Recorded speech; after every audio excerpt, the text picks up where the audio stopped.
जवाब लेके कोर्ट मतलब हम तो बचपन से आपसे गा रहे हैं।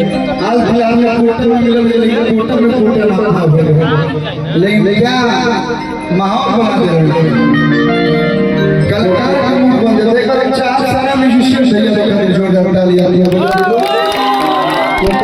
वही लोग हैं जो कलाकार आते जाते रहते, लेकिन ये लोग अपना मिजाज से एकदम वही एनर्जी से शुरू से अंत तक बजाते हैं। दिल से सैल्यूट है आपने पूरी और जीवन साहब के जो अंकल तक ले मतलब इज्जत से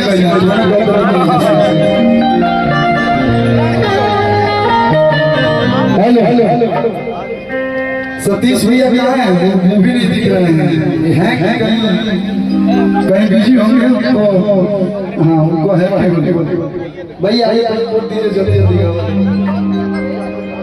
हमारा रहते बोल पगली कमना बात के चिंता भैया बोले बोली गाना जरूर होना चाहिए। और आप लोग हैं तो हमें चिंता करने की जरूरत है क्या? औरंगाबाद हो के, बिहारी हो के, सासाराम हो के, आरा हो के, चाहे बक्सर हो के, सब जगह ही हम भैया कोई बोलता ही है।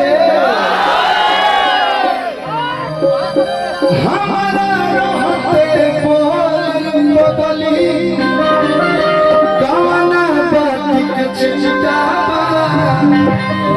सतीश भैया भी हम छुपे आ रहे हैं। भैया के लिए गाएंगे तो यहाँ पगली पकड़ा नहीं चलेगा। भैया के लिए लाइन है, सारे भाई लोग आ रहे हैं। हमारा रहते बोल रे भैया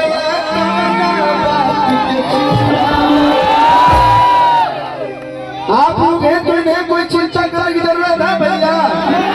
सतीश भैया से कौन कौन प्रेम करता है तो हाथ उठा के बता दीजिए।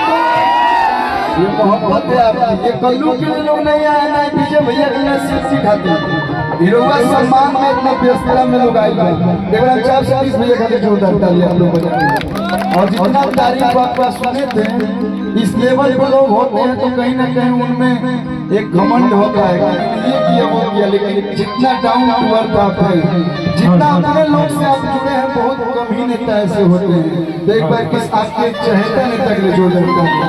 और कहना है ये हमने सारे भाई औरंगाबाद के भाई कहते हैं हमारा रहते बोल भैया कवना बात के चिंता। थोड़ा सा म्यूजिशियन के आगे से हटने का मजा है हमारे गाँव में कि कहरा के हाथ लगा दी जब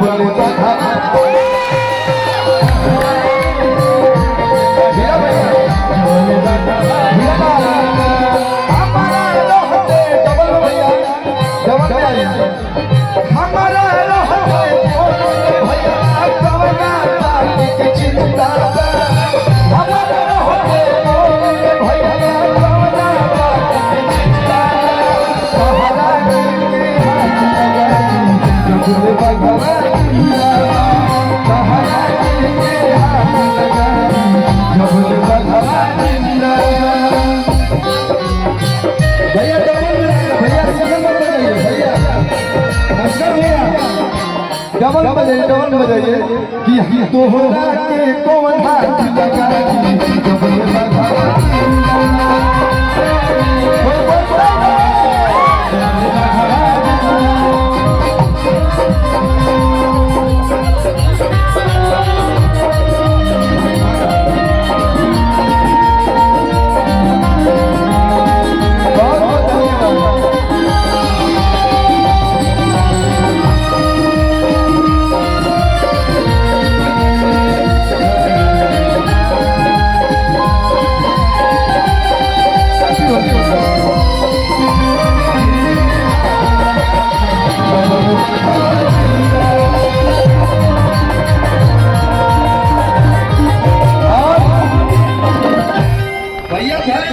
लेकिन इनकी गर्मी अभी कोई नहीं जानता है।